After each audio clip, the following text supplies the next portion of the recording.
hari ini kita akan bawakan kepada anda cerita apakah itu NFT, apa benda NFT itu, macam mana kita nak bermula dan macam mana kita nak pastikan kita ni boleh terbabit dan juga terlibat dalam dunia internet baru ini. Sebab apa? Dalam dunia internet baru ini ada macam-macam benda baru juga yang kita nak kena belajar. Tapi sebelum kita bermula, saya nak kongsikan kepada anda bahawa hari ini bengkel ataupun workshop at link@astrawani.com ini yang bertajuk apa itu NFT dan bagaimana anda boleh bermula, sebenarnya dibawakan oleh Malaysia NFT Club atau Club NFT Malaysia yang telah pun membantu kita untuk berkongsikan kepada anda dan membawakan kepada anda mereka yang cukup pakar dalam bidang ini dan juga mereka yang telah pun banyak terbabit. Baik, bagi anda yang berada di dalam Zoom webinar pada hari ini, anda sebenarnya ada anda ada akses untuk terus bertanya kepada kami menerusi ruang chat di Zoom ini. Terima kasih kepada anda yang sedang menonton dan juga mengikuti kami di ruang Facebook Live. Sebelum tu boleh tak saya nak tengok sikit siapa yang ada kat dalam ni, boleh say hi ke, bagi tahu you datang dari mana dan sebagainya, ada tak? Cuba tengok sikit, kita nak tengok dekat sini. Rushdi dah ada. Terima kasih Rushdi. Amirul Nazmi dah ada. Hi boy. Hi Ruiz dari KL, yes. Azman dari Johor. Siapa lagi? Dari Hulu Selangor pun ada. Aksara Solution, yes, thank you. Saudara dari Aksara Solution. Afruz pun ada. Yes, dari Semenyi. Wow, Will of Cordano. Wow, Prince of Cordano. Hai Pendekar Kundo dari dekat Facebook kita pun ada ni. Safa Syakir Sahal. Ni dekat Facebook kita pun ada. So, sebelum kita pergi lebih lanjut, so saya nak ceritakan dululah kepada anda bahawa hari ini kita ada dari Malaysia NFT Club. Di Malaysia NFT Club kita bawakan juga kepada anda menerusi platform link hari ini. Kita bawa Malaysia NFT Club ada membawakan dua individu yang memang telah pun terbabit secara serius dalam dunia NFT ini. Yang pertamanya saya nak perkenalkan dulu kepada kita adalah Pak Ngah Kun. Kita ada Pak Ngah Kun kat sini. Pak Ngah Kun merupakan Pak Ngah Kun mungkin boleh start buka kamera. Master Yus pun dah boleh buka kamera.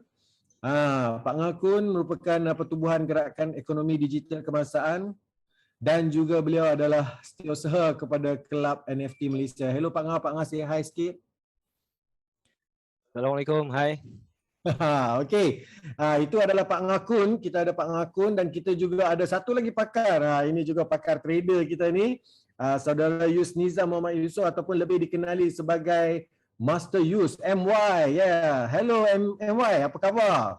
Waalaikumsalam, sehat walafiat, alhamdulillah. Yes, okey. MY ataupun Master Yus ni merupakan trainer di Asri Ahmad Academy. Yang mana beliau ini memang berpengalaman dalam trading saham. Dia trading saham ni dia dah 10 tahun. Sekarang ni memang masih lagi aktif dengan trading saham dan juga banyak buat training juga. Jadi kalau nak tahu, Master Yus ni juga merupakan penulis buku tau sebenarnya. Kita welcome juga Noraini Hassan ataupun Afiq dari Kelang tu. Dekat Facebook kita pun ada cerita juga tu. Game Mr. Crypto ni. Okay, dia orang ni ada cakap game Mr. Crypto. Tapi Master Yus ni beliau merupakan penulis buku Trader Malas versus Trader Genius. Kalau nak tahu tu kena beli sendirilah buku tu nanti Master Yus Tapi tak apa. Master Yus ni juga memang aktif dalam trading kripto dan juga NFT juga, dah berjaya flip beberapa NFT juga saya difahamkan. Tapi tak apa, untuk memberikan kepada anda semua tentang konteks kita hari ini, perbincangan ataupun perkongsian kita dalam workshop at Astro Awani pada hari ini, kita betul-betul nak bawakan kepada anda dunia NFT ini secara asasnya, perkara-perkara asas yang perlu kita tahu, perlu kita faham sebelum ataupun kalau dah masuk tu at least kita ingatkan balik asas-asas kita yang perlu kita faham tentang dunia NFT ini. Jadi kita bawakan kedua-duanya ini untuk berkongsikan kepada kita, tapi saya nak tahu jugalah, saya nak mulakan dengan Master Yus lah. Okay? Kita tahu NFT, kalau kita Google, dia cakap tentang non-fungible token. Okay? Apa benda NFT itu, Master Yus? Boleh Master Yus cerita sikit tak? Apa benda NFT ni? Boleh teruskan, Master Yus. Okey, terima kasih. Brother yang handsome, kacak lagi bergaya, Tuan Hilal Azmi. Jadi tuan-tuan, puan-puan, apa khabar semua yang sedang menonton, yang sedang tak sabar nak belajar benda dan perkara asas apakah itu NFT. Jadi kalau dengar perkataan kepada NFT itu sendiri pun, non-fungible token itu pun adalah satu perkataan yang unik, yang jarang dan tak pernah dengar. Sayalah. Kan?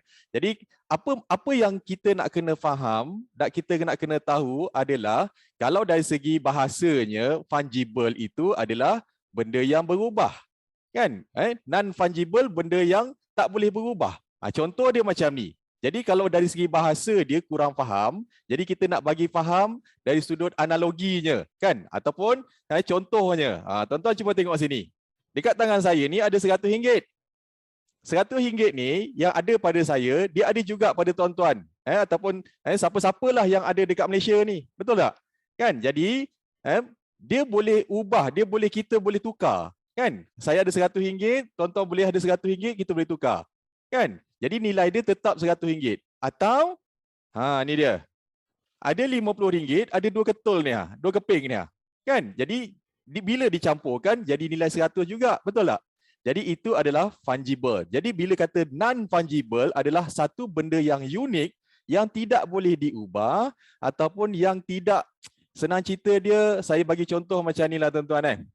So kalau tuan-tuan ada sebagai contoh adalah apa dia? Ada rumah kan? Rumah tuan-tuan adalah tuan-tuan buat sendiri. Design sendiri, cari idea sendiri kan? So rumah tuan-tuan tu orang lain belum tentu boleh sama macam rumah tuan-tuan. Memanglah tak boleh ubah pun, tapi nak faham dia adalah satu perkara yang unik, yang mana ianya satu perkara yang revolusi baru yang ada dekat dalam Malaysia, yang mana ianya menarik minat saya untuk ambil tahu. Jadi apa yang saya perlu buat adalah, kan, jadi saya terokalah, duduklah ataupun cubalah, belilah, kan, terlibatlah macam tu. Jadi NFT ni memang masih lagi baru. Saya sendiri pun secara jujurnya kan, saya kena bagi tahu semua orang masih lagi baru juga kan, masih lagi beli. Kemudian adalah beberapa yang boleh terjual kan, ada juga yang tak terjual kan. Ada yang macam dia agak menarik je kan, kita simpan. Jadi asas dia sebenarnya Tuan Hilal, non-fungible token ni adalah perkara yang tadi itulah satu perkara yang unik. Kalau nak explain dari segi lurah dia kan, bahasa dia, itulah tadi. Tapi nak segi kefahaman dia tadi senang je. Benda yang hari ni kalau tuan-tuan ada sesuatu itu, tuan-tuan itulah tuan-tuan punya. Kan, sesuatu apa? Ianya boleh dalam bentuk gambar, dia mungkin dalam bentuk audio, dia mungkin dalam bentuk video, dia mungkin dalam bentuk movie. Apa sahaja boleh di NFT kan. Dan ianya tersimpan dalam satu tempat. Tempat inilah satu tempat yang juga dipanggil ialah unik dan baru, iaitu macam mana dia berada, simpanan NFT tadi tu disimpan dalam satu yang dipanggil sebagai rantaian blockchain. Rantaian blok-blok itulah, macam itulah lebih kurang ada. Ni nak bagi bahasa orang kampung. Sebab saya pun berasal daripada kampung. Macam itulah sebab sedikit dia. Tuan Hilal. Okey, Master Yus. Tapi maksudnya dia bukan sekadar gambar atau video sajalah. Apa benda lagi yang boleh jadi NFT juga setakat ni, Master Yus? Apa sahaja yang ada dekat dunia ni boleh di NFT kan. Cumanya dia ada proses dia lah kan. Selain daripada gambar, mungkin dari segi audio, mungkin dari segi video, mungkin dari segi yang bergerak-gerak tu kan. Gambar yang boleh bergerak kan. So apa-apa sahajalah. Malah perkara-perkara benda-benda, barang-barang fizikal pun, baju, kasut kan, jam, itu pun boleh didagangkan di dalam pasaran NFT.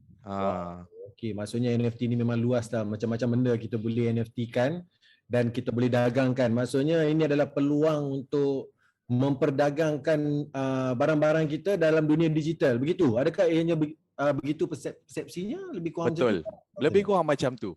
Jadi kita ada barang-barang fizikal. Jadi bila barang-barang fizikal ni kan kita boleh tawarkan dalam eksklusif punya eksklusif punya dipanggil macam unik dan eksklusif. Maknanya kalau orang tu ada kasut Reebok, Nike kan. Dia tak semua orang ada kasut yang sama color dia, sama size dia. Jadi satu benda yang agak unik lah sebenarnya. Kan? Macam tu. Okey, baik. Terima kasih Master Yus. Tapi okey, disebabkan kita tahu dia ada macam-macam benda yang kita boleh buat dan sebagainya, dan Master Yus juga memang consider trader yang begitu berpengalaman lah, lebih sedekat berada dalam dunia trading ni kan. Bagi Master Yus lah Pak Ngah tunggu sekejap Pak Ngah jangan nangis dulu kat situ. Okey, Master Yus, kita rasa agaknya lah pada pandangan Master Yus, sejak bila rasanya NFT ni mula mendapat perhatian dekat Malaysia? Kalau tengok sejarah dia, kalau kita tuan-tuan pun boleh baca lah, ikutkan tahun 2016, 2017 kan, ianya telah bermula. Tetapi biasalah kita ni kan Malaysia boleh. Jadi biasanya kalau di luar sana dah mula dengan heboh, dah kecoh, dah viral sebagainya, barulah dia datang dekat Malaysia. Jadi kalau dekat bumi Malaysia, saya difahamkan ada beberapa individu segerombolan manusia-manusia yang advance dalam dunia digital asset, dalam dunia blockchain, dalam dunia kripto kan. Jadi NFT ini kalau ikutkan daripada tahun lepas lah, tahun 2021, di awal tahun macam tu kan, saya sendiri pun start ambil tahu ataupun start mula terlibat adalah di hujung tahun lepas. Sekitar bulan 10, bulan 11 macam tu. Jadi di Malaysia sebenarnya officially memang masih baru sangat-sangat. Okey. Maksudnya memang dia ni masih lagi fresh dan masih lagi green lah maksudnya dari segi marketnya kan. Baik, tak apa. Terima kasih Mas Yus. Saya nak terus ke Pak Ngah pula sebab kita tahu kita punya sesi hari ini juga memang dibawakan khas oleh Malaysia NFT Club, dan Pak Ngah juga antara individu penting juga dalam Malaysia NFT Club. Sebab kita tahulah bila dah masuk dunia internet baharu, saya suka panggil dia sebagai internet baharu. Internet 2.0 yang mana kita ada Web3 dan sebagainya kan. Kita diasaskan oleh dunia blockchain dan sebagainya. Kenapa pula Malaysia NFT Club ni atau Club NFT Malaysia ni wujud? Sebab kita tahu sifatnya dunia Web3 ni dia bersifat decentralized kan. Macam mana, apa pandangan Pak Ngah pula tentang Malaysia NFT Club yang wujud ni? Baik, bismillahirrahmanirrahim. Assalamualaikum warahmatullahi wabarakatuh. Terima kasih Tuan Hilal, Master Yus dan seluruh yang menonton. Satu soalan yang baik daripada Tuan Hilal, sebab kewujudan Malaysia NFT Club ini pun ditanya juga daripada beberapa rakan. Okay. Kenapa diwujudkan Malaysia NFT Club ini? Sebenarnya tujuan asal adalah untuk mengembangkan, kita menjemput ke semua player-player, pemain-pemain NFT, sebab kita nampak potensial NFT ini besar di dalam Malaysia dan juga mungkin di luar. Baik, jadi apabila kita mengambil satu inisiatif untuk mewujudkan Malaysia NFT Club ini yang berdaftar dengan Register of Society ROS Malaysia, tujuan utamanya adalah untuk mengumpul dan menyatukan kesemua pemain-pemain, creator, traders dan semuanya bersama-sama untuk kita wujudkan satu ekosistem yang lebih sihat dan bersama-sama itu lebih teguh. Jadi itu yang pertama. Yang keduanya adalah untuk memberi satu platform kepada orang ramai yang mana ingin mengetahui tentang NFT ini lebih lanjut. Begini Hilal, kita tidak nafikan bahawa banyak kelas-kelas. Saya sendiri pun macam Mas Yus, saya mula berkecimpung dalam bidang NFT ini pun tak lama, baru dalam hujung tahun lepas. Jadi pada awalnya itu kelas-kelas NFT ini kita dapat, saya sendiri pun ada masuk webinar-webinar daripada luar negara. Dalam negara pun ada. Saya berterima kasih kepada sifu saya, Cik Mak Rodhi, okay, daripada Hawaf. Saya minta terima kasih kepada yang mengenalkan saya dengan NFT. Pada ketika itu peluang untuk mengenal NFT ini agak terhad. Jadi pada ketika itu saya dan beberapa rakan yang mengetahui serba sedikit tentang NFT cuba explore. Alhamdulillah pemahaman itu telah pun kami dapat. Cuma bagaimana untuk kita bantu kepada masyarakat Malaysia yang mungkin ya kekurangan sumber untuk mengetahui tentang NFT, dapat mempelajari, dapat mengetahui tentang NFT ini sebagai satu asas kemungkinan besar ya Hilal, mungkin ada di luar sana yang mempunyai talent. Allah Ta'ala bagi bakat kepada mereka, tetapi mungkin disebabkan kekurangan dari segi wang ringgit untuk pergi belajar dan sebagainya, mungkin menyukarkan untuk mereka mendapatkan info, dan talent itu terbatas terhadap setakat itu sahaja. Jadi penubuhan kelab MNC Malaysia NFT Club ini juga adalah untuk membantu jika sekiranya ada di luar sana yang ingin mengetahui tentang selok-belok tentang NFT, boleh bersama-sama dengan kami akan cuba untuk membantu sekadar yang mampulah ya. Dan yang ketiga, asas penubuhan kelab Malaysia NFT adalah untuk menjadi kesinambungan daripada player kita ramai-ramai dekat sini untuk menyuarakan sesuatu kepada pihak atasan, maksud saya pihak kerajaan lah. Jadi andai kata ini menjadi satu titik tolak kepada satu pembangunan ekonomi yang dapat dimanfaatkan kepada rakyat, kepada masyarakat Malaysia yang mempunyai talent dan sebagainya, mengapa kita perlu berdiam diri? Jadi apa salahnya kalau kita membawa idea ini kepada pihak atasan untuk mereka melihat ini sebagai salah satu daripada pemangkin ekonomi kepada masyarakat. Itu sahaja. Okey, terima kasih Pak Ngah. So maksudnya dekat sini, dunia decentralized ini memang sedikit mencabar lah. Master Yus pun dah banyak pun join, banyak community yang termasuk Master Yus join, Pak Ngah pun join. Even saya sendiri pun ada juga terbabit dengan beberapa community NFT dan sebagainya kan. Apa yang boleh saya katakan, memang dunia decentralized, adakah bermaksud Malaysia NFT Club juga sebenarnya adalah tempat untuk memperluaskan lagi dunia NFT ni, memperluaskan lagi macam market yang ada dalam NFT kat Malaysia. Adakah macam tu atau macam mana? Ya, kami sememangnya berhajat untuk meramaikan lagi komuniti-komuniti untuk bersama supaya kita dapat melebarkan, kita dapat memperkembangkan projek-projek NFT kepada pengetahuan umum. Kadang-kadang bila komuniti-komuniti ini bergerak secara solo, mungkin terbatas kepada pengetahuan beberapa belah pihak. Jadi apabila kita bersama, insya-Allah saya rasa sesiapa sahaja we are welcome kepada semua yang ingin bersama dengan kelab NFT hanya dengan satu tujuan, untuk mengembangkan ekosistem NFT di Malaysia untuk jangka masa sederhana lah, mid-term planning. Tapi kalau Hilal tanya saya tentang long-term planning, of course kita cuba untuk menjelajah luar sikit daripada Malaysia, insya-Allah. Wow, ini menarik. Okey, jadi tak apa, kita pun dah mula mendapat beberapa persoalan-persoalan, antaranya soalan daripada Solana Maxi ni. Okey, tapi Solana Maxi punya soalan ni agak bagi saya kita kena tahu dulu basic dia dulu kan, basic apa tu asas kepada dunia NFT ni. Jadi kita nak tahu jugalah, sebab kita ni hidup dalam dunia serba moden, biasanya kita perlukan keyword tertentu untuk membolehkan kita pun sendiri buat kajian kan, belajar dan sebagainya. Jadi saya nak tanya benda ni dekat Master Yus. Kita ni kalau contohlah hari ni saya adalah orang yang memang tak tahu tentang dunia ni NFT ni. Saya hanya tahu perkataan NFT itu saja, non-fungible token, dan saya faham bahawa dia fungible, non-fungible token tu macam mana dan sebagainya. Apa 3 jenis ilmu ataupun perkara lah contohnya yang mungkin perlu kita tahu sebelum kita bermula dalam dunia NFT ni? Macam mana Master Yus? Cerita sikit Master Yus. Terima kasih Tuan Hilal. Wah, ini soalan yang satu masa saya pun terfikir juga. Kan, apa 3 perkara yang saya kena ambil tahu dan kena buat dulu? Jadi tuan-tuan, puan-puan yang menonton sekarang ni, kan, cuba ambil kertas, ambil pen, kan, cuba catat. Sebagai newcomer, orang yang nak tahu ataupun orang nak bermula, kan. Jadi yang pertama, tuan-tuan kena ada apa? Kenalah ada pengetahuan, kena tahu, kena ada knowledge.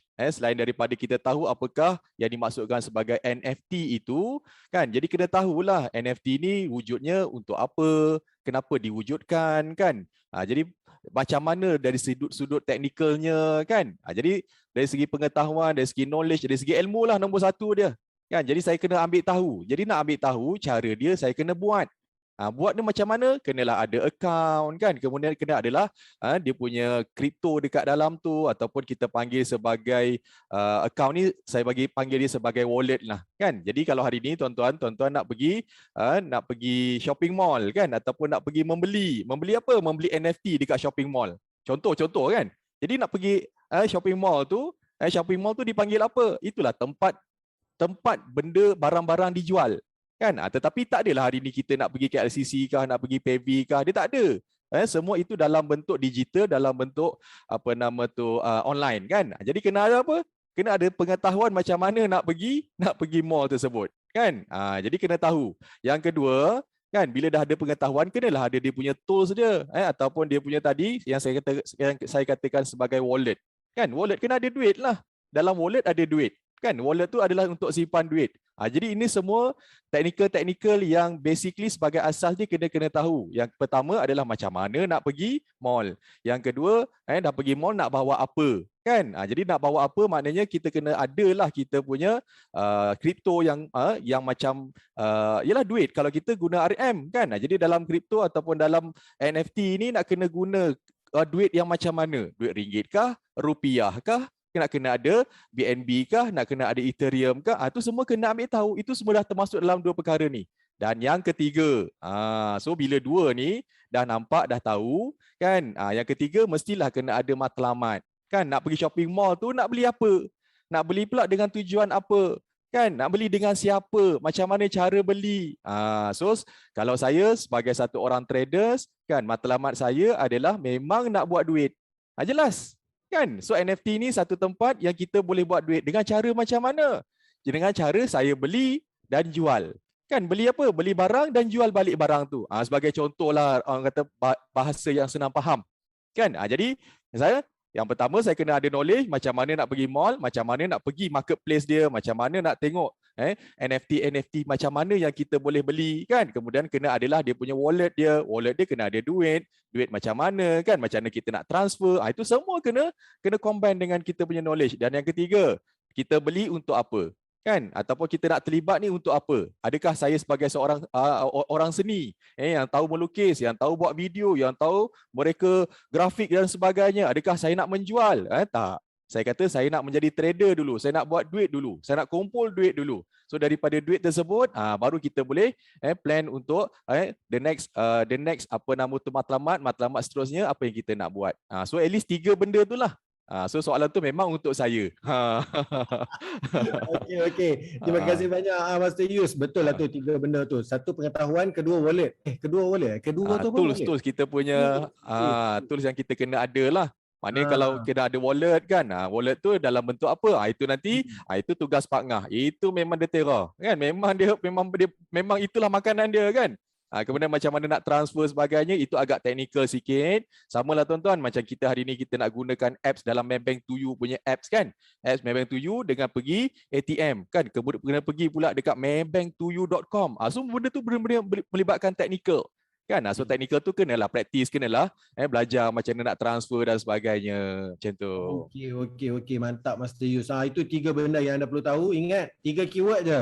Ilmu, tools dan juga matlamat. Tools, apa benda nak pakai kan.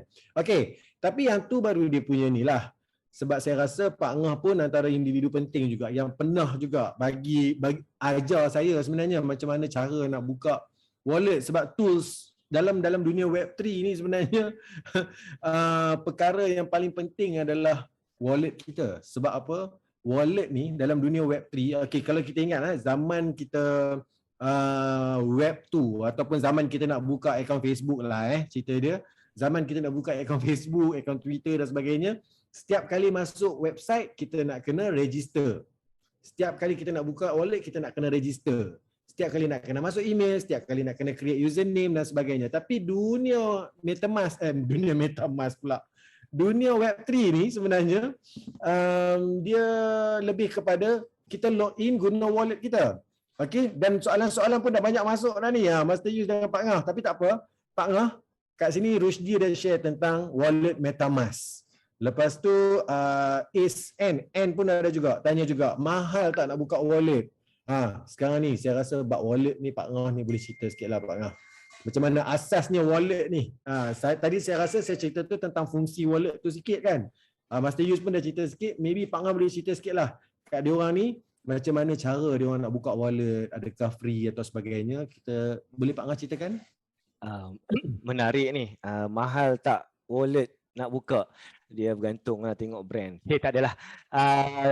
Basically macam Mas Yus beritahu tadi, kalau kita nak pergi ke pasar raya, sebelum ke pasar raya kita nak pergi untuk membeli itu, of course kita kena pastikan yang kita kena ada wallet dan duit lah.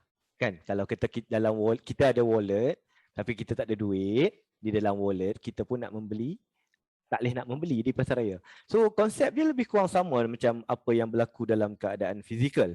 Cuma apa yang kalian perlu tahu ianya berlaku dalam keadaan yang digital. Itu je perbezaan dia.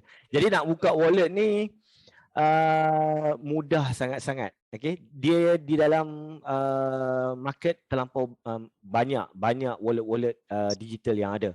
Tetapi yang most popular adalah namanya macam tadi apa sebut tadi? Dalam chat tu nama dia MetaMask. Okay, MetaMask ni most popular lah yang sering digunakan dan selalu digunakan. Jadi kepada anda semua yang ada pada hari ini, kalau masih lagi belum ada dan belum tahu apa benda tentang wallet, boleh buka di phone masing-masing. Kalau anda pakai Android dekat Google Play Store, ataupun kalau dekat iPhone dekat iOS, cari nama MetaMask, minta mohon team link untuk mainkan satu video ni. Kita sama-sama tengok ya.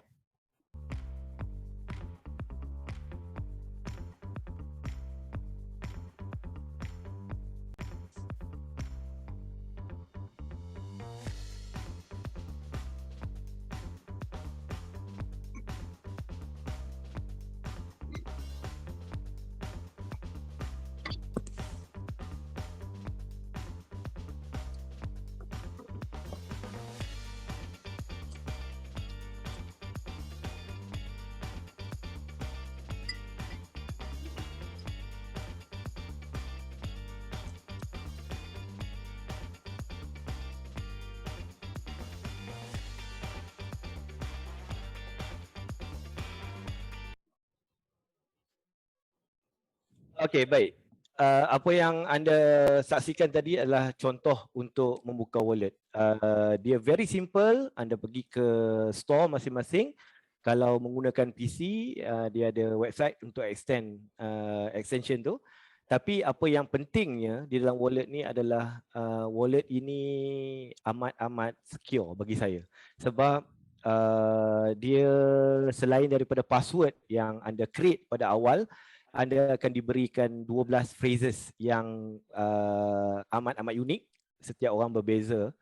Jadi phrases itu perlu disimpan dengan berhati-hati. Kalau saya mendengar kata guru saya tulis di atas kertas dan saya simpan di beberapa tempat yang agak secret. Okay? Jadi jangan, dan saya takkan letak benda tu di dalam apa-apa yang melibatkan cloud. Okay, dan saya takkan email pun benda tu ke diri saya sendiri sebagai contoh, sebab benda tu kalau sekiranya didapati oleh orang lain boleh masuk ke dalam wallet anda, dan jika sekiranya dalam itu ada puluhan juta ringgit sebagai contoh, boleh hilang, dan juga orang boleh, maksud kata bahasa mudahnya, orang boleh ambil wallet anda lah. Jadi apabila anda simpan 12 phrases tadi tu di tempat-tempat yang tentu hanya anda sahaja boleh dapat, sekiranya phone anda hilang ke apa ke, anda boleh kembali untuk mendapatkan wallet anda menggunakan phrases tadi. Okey, jadi saya rasa itu yang penting untuk membuka wallet. Anda boleh tengok mungkin tutorial, sebab very simple. Saya difahamkan pada malam ini kami akan berbicara tentang beginners. Okey, jadi perlu benda yang paling penting dan perlu ada, wajib untuk player-player NFT untuk berada dalam ekosistem NFT adalah wallet itu yang pertama. Sebab daripada wallet itu anda boleh mengakses kepada pasar raya yang masa you sebut tadi. Okay, pasar raya ni adalah contoh di Malaysia ini terkenal dengan pentas.io. saya memang kagum dengan founder pentas kerana berjaya create. Kita antara yang macam boleh create marketplace NFT sendiri, bagi saya itu satu amat mengagumkan lah kepada rakyat Malaysia. Yang kedua, kalau kita berbicara tentang world market, kita ada dekat OpenSea. Lebih besar barang-barang NFT ataupun digital art di situ. Sekarang ni kita dah macam-macam lah. Magic Eden pun dah ada dan macam-macam lagi.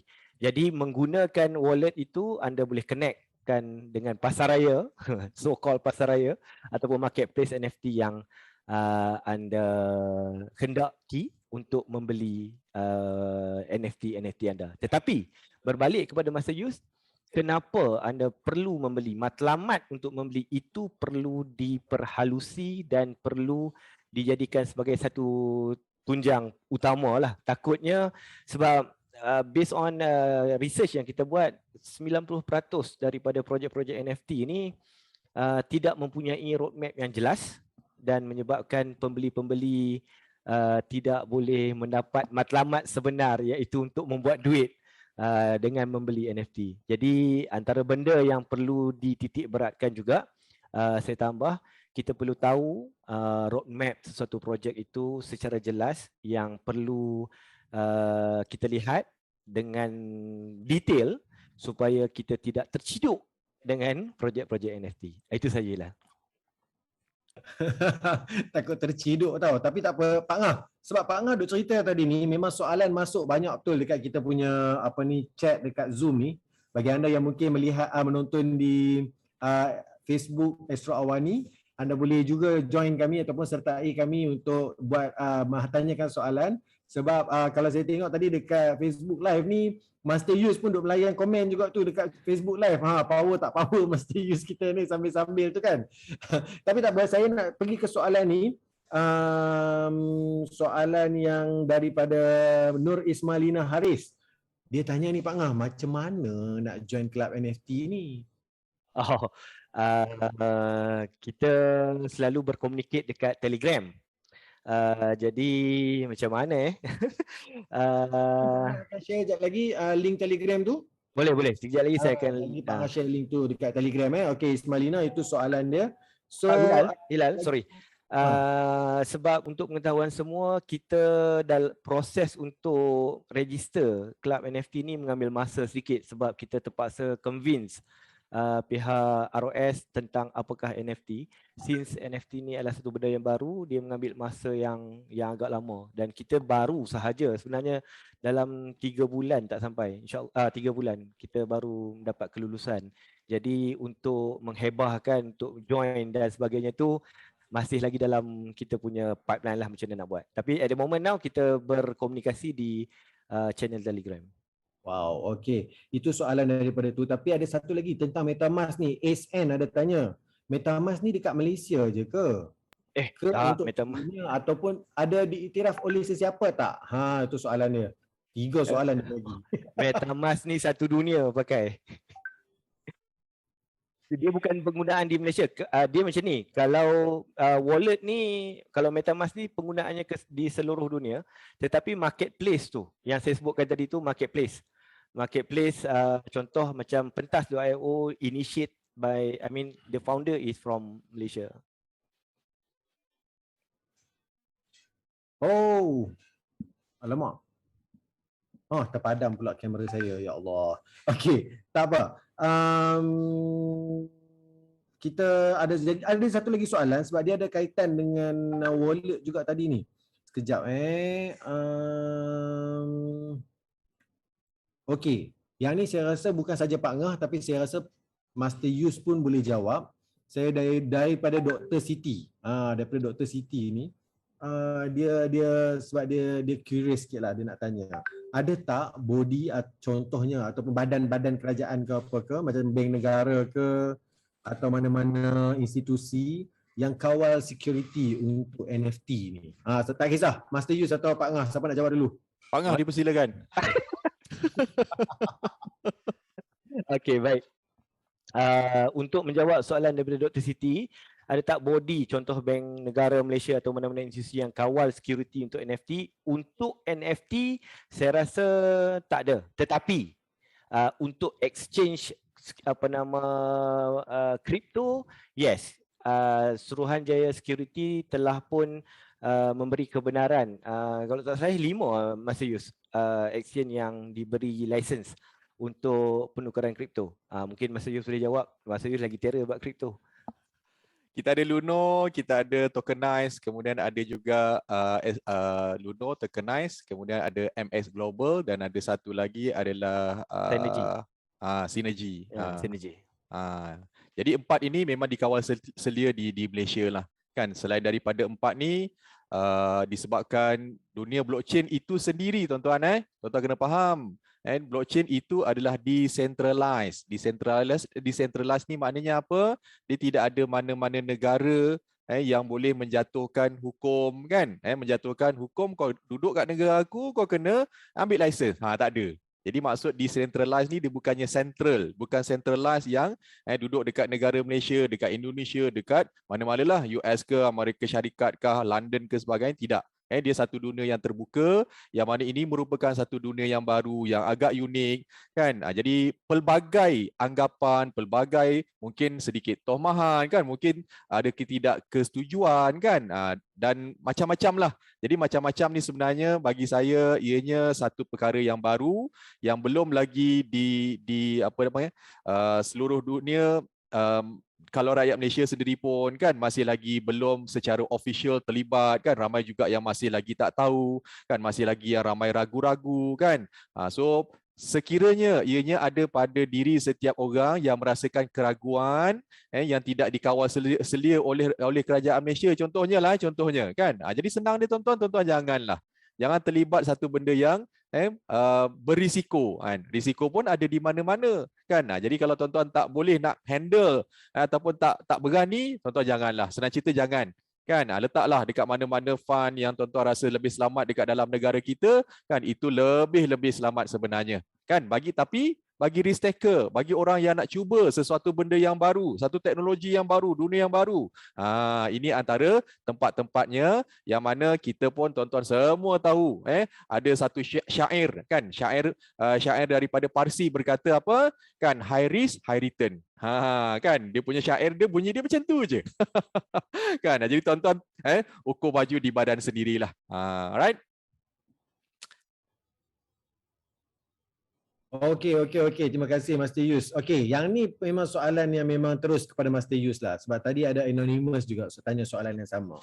Sebab bila kita cakap NFT ni kita boleh dagangkan dan sebagainya, dia boleh jatuh harga, dia boleh naik harga. Apa benda yang menyebabkan NFT ni berharga sebenarnya? Sesuatu barang itu berharga apabila ada demand dan supply. Ini asas kepada trading tuan-tuan. Kan, apa-apa sahaja yang boleh didagangkan, ianya boleh berubah-ubah nilai apabila ada dua kelompok ni, dua bangsa ni. Satu bangsa apa nama tu, demand kan. Demand ni adalah orang yang nak lah, orang yang nak beli. Kan, satu lagi adalah supply, orang nak jual.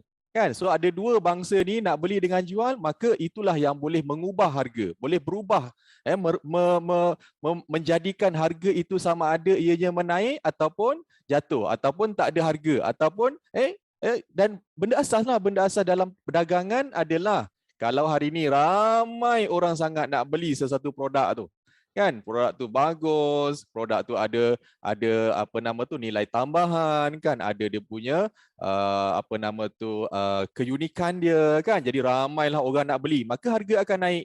Tetapi kalau tak ada apa-apa kan, tak ada apa-apa value, tak ada apa-apa apa dia panggil, tak ada apalah, tak ada apa-apa ni, umpama senang cakap tu macam lebih kurang macam produk sampah lah kan. Jadi orang pun tak naklah beli.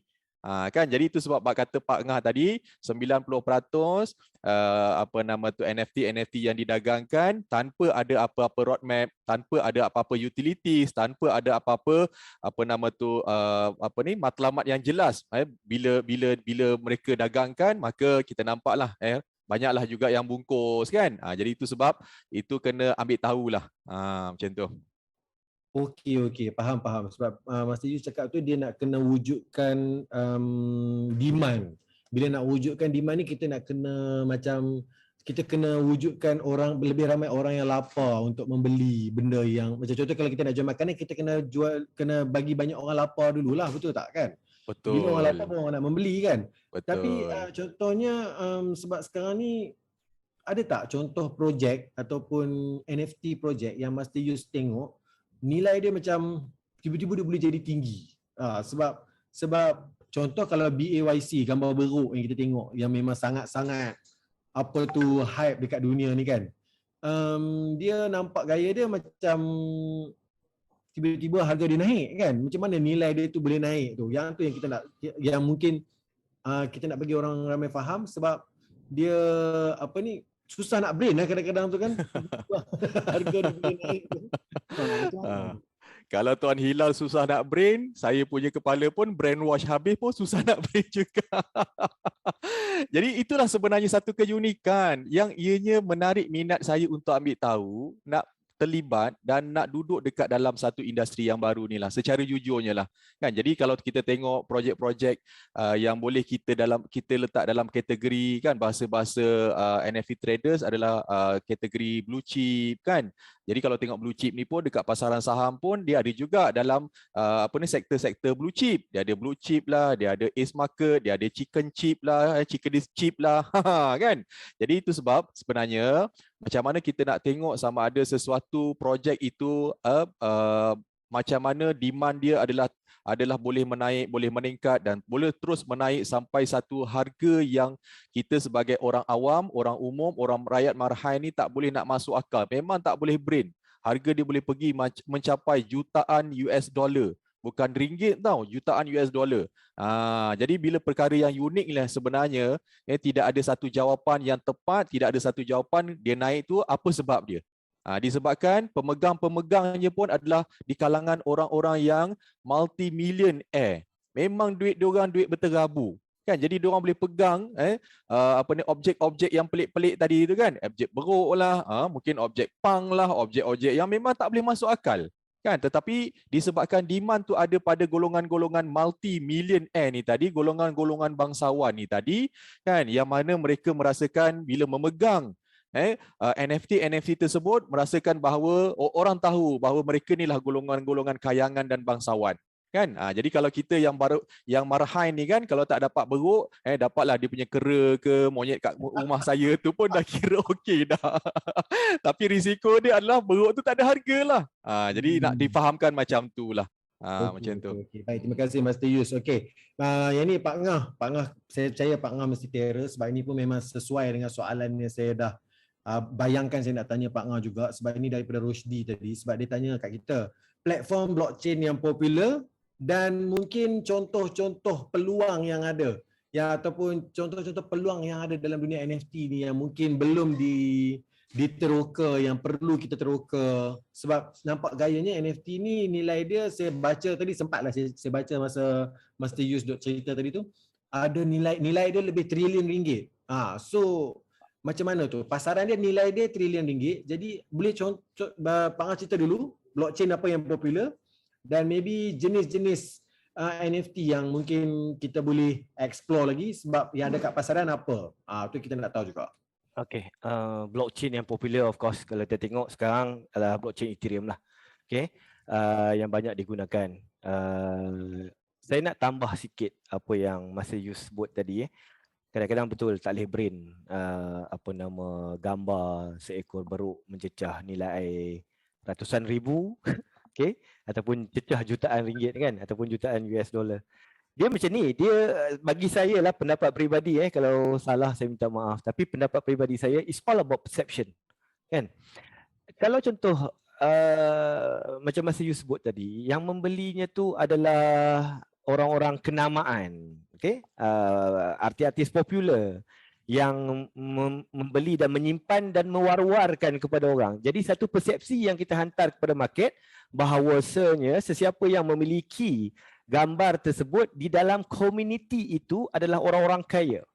Jadi it's a way untuk tunjuk kepada orang ini aku kaya. Okey, jadi apabila supply and demand berbalik kepada apa yang Mas Yu sebut tadi, supply-nya itu hanya ada 10,000 contoh. Okey, tetapi demand orang-orang kaya di dunia ni yang ada 7 bilion nak dibandingkan dengan 10,000 unit, apalah sangat. Jadi berebutnya orang-orang kaya yang nak menunjukkan aku juga kaya, nak berada di dalam komuniti kaya itu menyebabkan harga dia makin lama makin naik. Jadi ada soalan yang saya nampak dalam chat tadi, apakah roadmap, apa semua tu. Ianya adalah tentang projek itu sendiri. Kalau ianya dipaparkan dengan jelas. Sebagai contoh, apakah projek-projek yang akan berkesinambungan daripada projek asal itu tadi, ditunjuk secara jelas, mungkin itu memberi satu impak kepada nilai yang kita boleh foresee lah, kita boleh agak akan naik ataupun agak turun. Tetapi kalau hanya sekadar membuat satu projek, sekadar ingin menjual, mungkin sukar. Jadi untuk menjawab soalan kedua Hilal tadi, fungsi-fungsi apa? Peluang-peluang yang ada. Peluang. Okey. Saya melihat soalan ini kepada projek NFT. Kalau ada perlu Mas Yus nak tambah ke apa, silakan.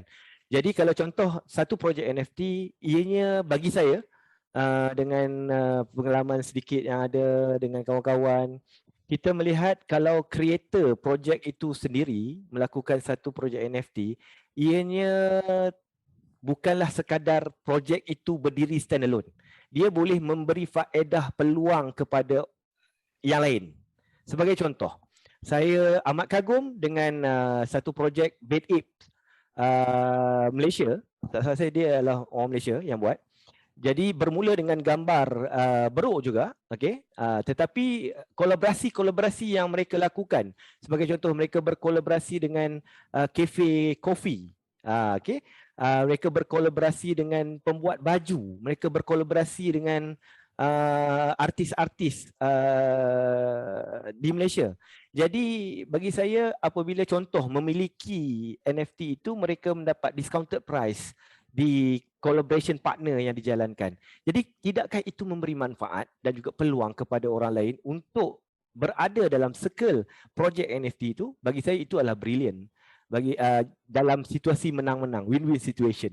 Jadi community projek itu katakanlah ada 10,000 orang, tetapi dapat memberi manfaat kepada bisnes-bisnes yang berkolaborasi dengan mereka.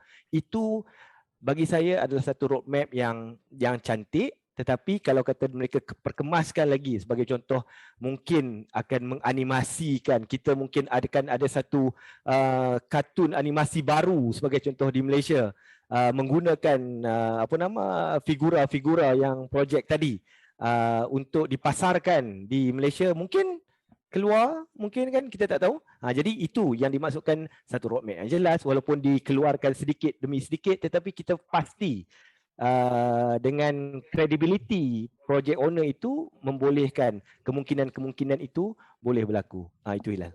Okey Pak Ngah dan Mas Yus, kita ada lebih kurang 11 minit lagi dan kita ada banyak soalan-soalan yang bagi saya berimpak tinggi yang perlu kita tahu sebagai asas kepada dunia NFT ni. Tapi tak apa, sebab saya tengok dekat Facebook ada yang dah mula banyaklah keyword scam, ada yang kata benda ni tak betul dan sebagainya. Biasalah, dunia baru ni memanglah tak semuanya masih lancar, betul tak kan? Macam masa tahun 90-an dulu pun internet, ketika internet diperkenalkan pun ada banyak juga orang cakap internet tu scam kan. Tapi itu biasa kan, sebab tak masuk tak tahu. Jadi hari ni kita kongsikan kepada anda supaya anda tahu dulu tentang asas kepada dunia NFT ni, agar kita semua lebih faham, ada ilmu yang jelas. Daripada ilmu kita tahu nak cari tools apa, Pak Ngah dah share sikit tool asas dia, dan sama-sama kita letakkan matlamat. Sebab saya punya director pun dah cakap kita ada 10 minit je lagi. Dia duk ingatkan saya lagi, kita ada 10 minit saja lagi. Sekejap je kan masa yang lalu kan.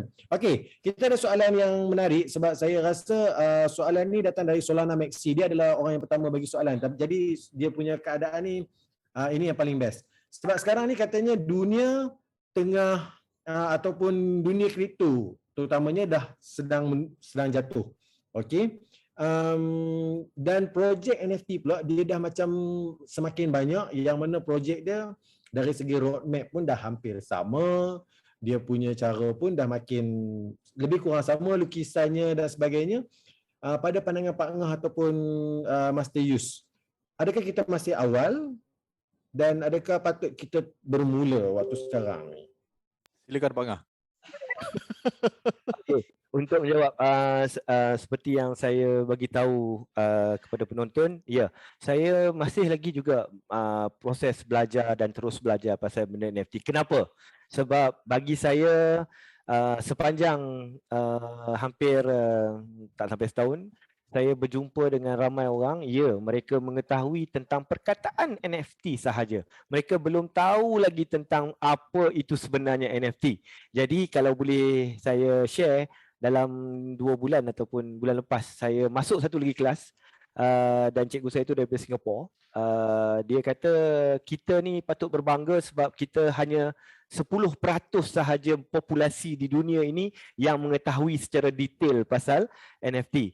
Jadi kalau nak menjawab soalan adakah kita masih awal? Ya, kita di dalam kelompok yang awal, dan bagi saya kalau di awal ini ada banyak peluang yang akan terhidang, okey. Dan kalau bagi saya juga pada ketika market tengah jatuh ni, pembelian kripto kita tak rasa terbeban, dan juga kalau katalah contoh untuk kita masuk dan mempelajari, tuition fee kita tu tidaklah tinggi. Itu bagi saya. Okey, terima kasih Pak Ngah. Tak apa, Master Yus, simpan sikit jawapan daripada soalan tadi sebab saya nak tambah satu lagi soalan daripada Boy.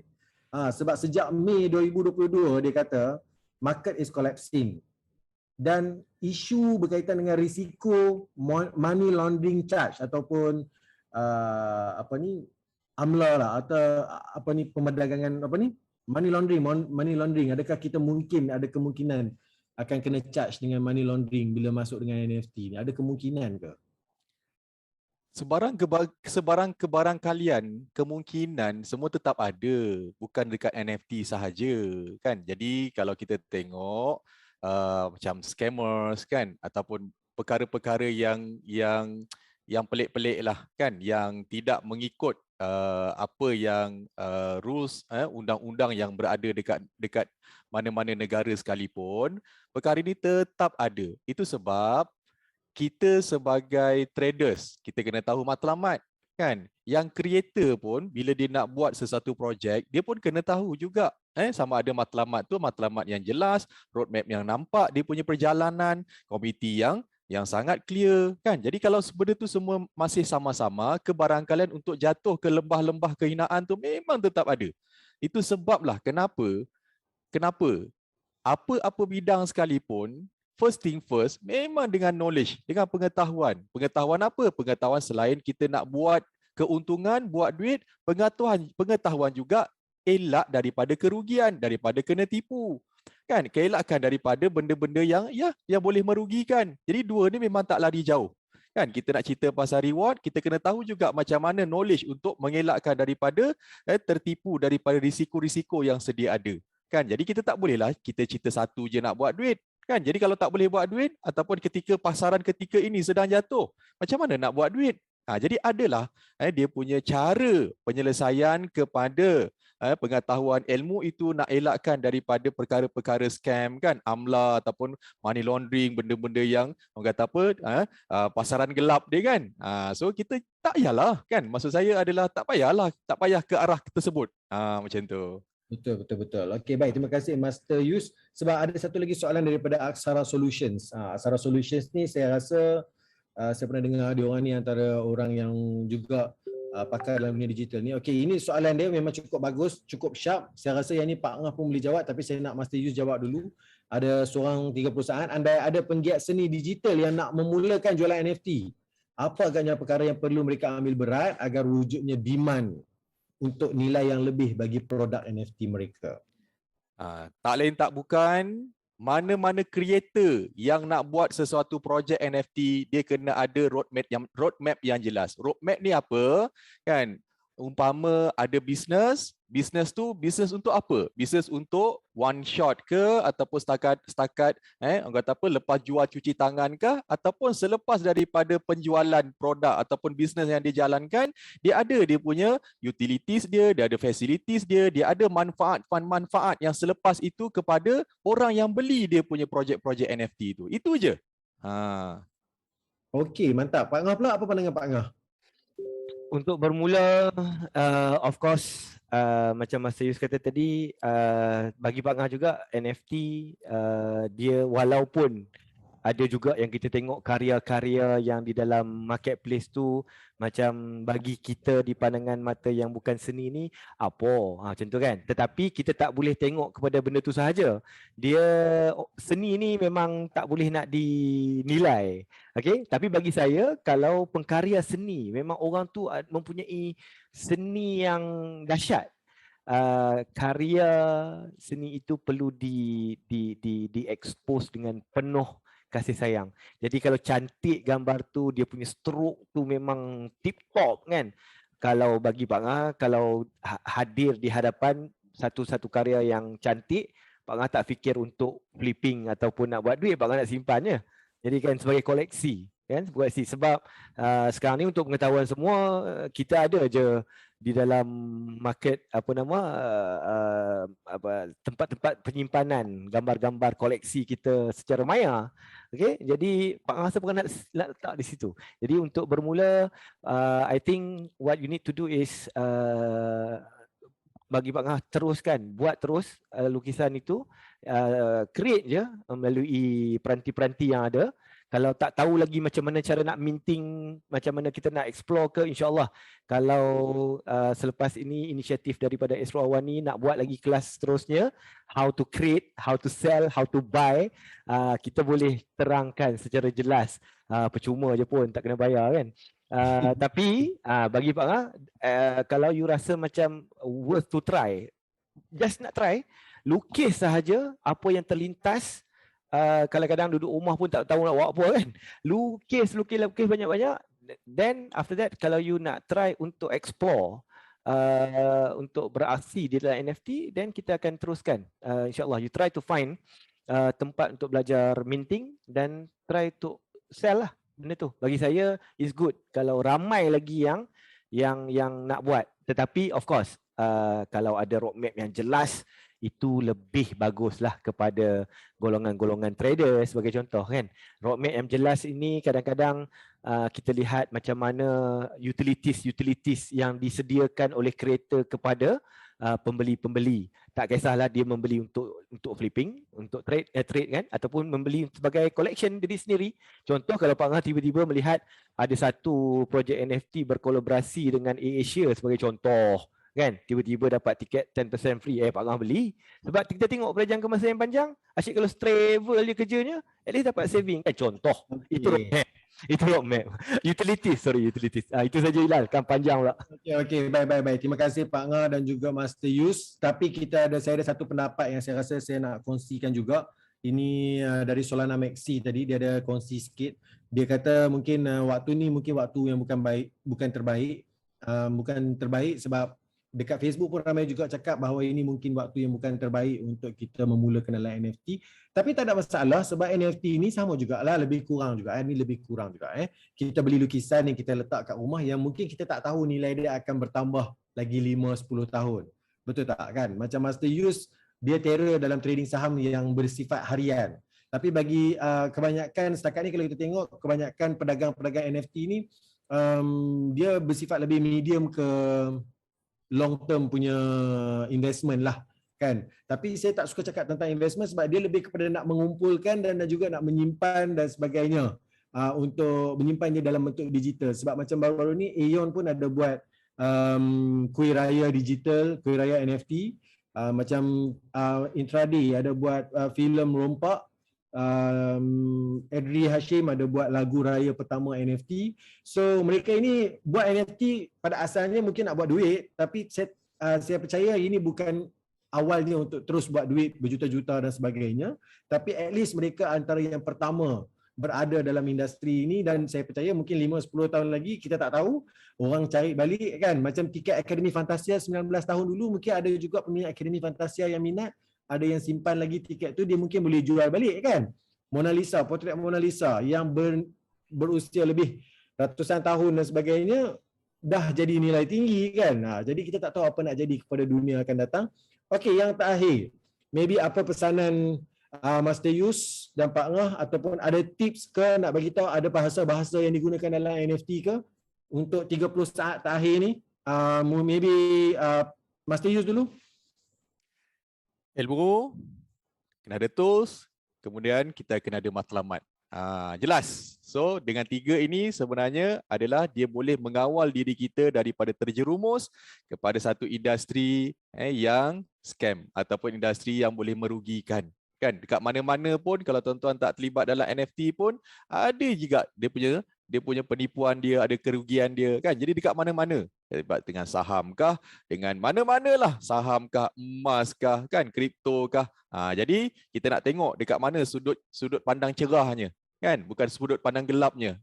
Jadi kita pun tahu scammer-scammer kan, ataupun orang-orang yang tidak ada hala tuju ni kan, yang memang nak cekau duit orang ni, dia akan cari jalan bagaimana dengan mudahnya dia lebih ada ilmu dan dia boleh menipu orang-orang yang tak ada ilmu ni. Tu dia. So 3 benda tadi. Okey Pak Ngah. Okey, saya mewakili Kelab NFT Malaysia ingin menjemput sesiapa yang di luar sana, existing players ataupun yang baru nak mencebur, datanglah, boleh follow IG Malaysia NFT Club, dan dari situ kita akan cuba untuk bersama-sama menyemarakkan dan mengembangkan lagi NFT ni di Malaysia secara sihat.